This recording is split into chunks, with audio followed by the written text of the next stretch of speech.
ચૂંટણી અડધી જીતી ને અડધી હારી. હા એટલે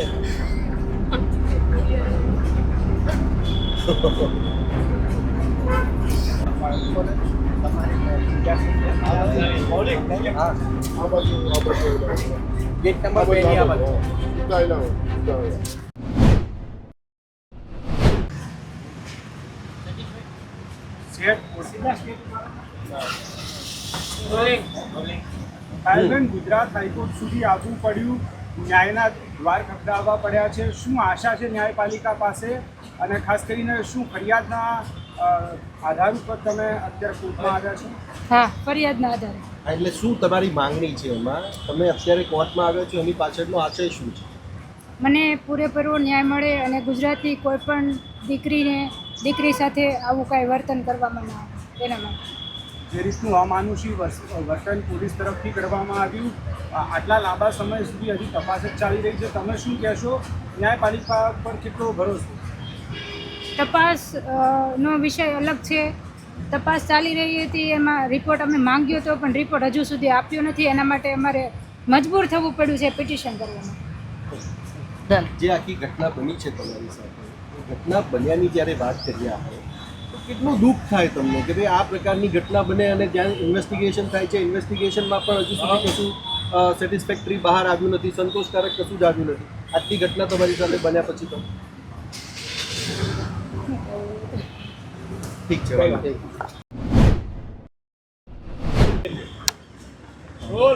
ચાલો રેડી.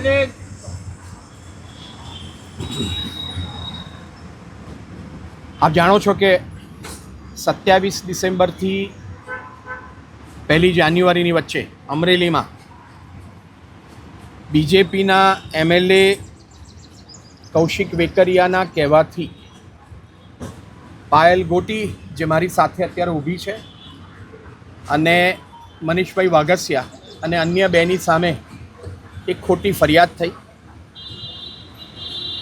કાયદાની વિપરીત રાત્રિના 12 વાગે પાયલ ગોટીને અન્ય લોકોની ધરપકડ થઈ. કસ્ટડીમાં તેમને મારવામાં આવ્યા.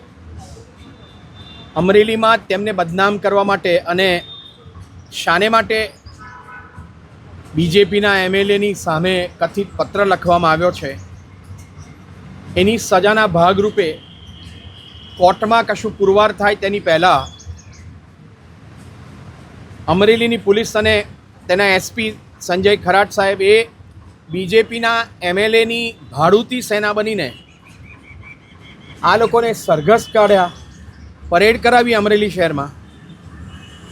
એની સામે ઘણો અવાજ ગુજરાતમાં ઉઠ્યો. 13 જાન્યુઆરીએ DGP સાહેબ સમક્ષ ફરિયાદ કરી લેખિતમાં પાયલે. State monitoring cell DIG Nirlip રાયની ઇન્ક્વાયરી સોંપવામાં આવી. ઇન્ક્વાયરી પતી ગઈ, તેનો રિપોર્ટ સબમિટ કરવામાં આવ્યો. આજે 1 મહિનો થવા આવ્યો.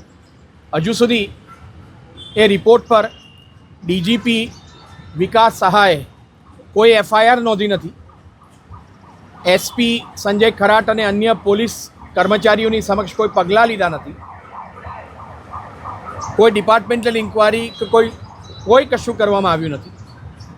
અને આમ આ લોકલ ઓથોરિટીની ચૂંટણી પછી પણ કોઈ પગલાં લેવામાં નથી. એટલે આજે પાયલ ગોટીએ હાઈકોર્ટમાં પિટિશન કરી છે. સ્ટેટ મોનિટરિંગ સેલનો રિપોર્ટ માંગ્યો છે. FIR તત્કાલ ધોરણે રજીસ્ટર થાય અને SP સંજય ખરાટ અને અન્ય પોલીસ કર્મીઓની સામે સખતમાં સખત ડિપાર્ટમેન્ટલ એક્શન થાય અને FIR ફાટ્યા પછી તે લોકોની ધરપકડ થાય અને એમની સામે કાયદાસર સર્વે પગલાં લેવામાં આવે તેની માંગ કરતી પિટિશન કરવામાં આવી છે. આવતા 2 દિવસમાં DK બાસુના વાયોલેશન માટે બીજી કન્ટેમ્પ પિટિશન પણ થશે. પણ બધા એમ કહેતા હતા કે ભાઈ આ શાને માટે પિટિશનમાં મોડું થઈ રહ્યું છે, પણ અમે સરકારને પૂરી તક આપવા માગતા હતા. અને સરકાર પોતે અને DGP પોતે 1 મહિના પછી પણ કશું ના કર્યું, એટલે અમને બહુ દુઃખ થયું. એટલે આજે અમે પાયલ ગોટીને અન્યના બંધારણીય અધિકારોના ભંગને માટે હાઈકોર્ટમાં પિટિશન કરી છે. Okay, thank you.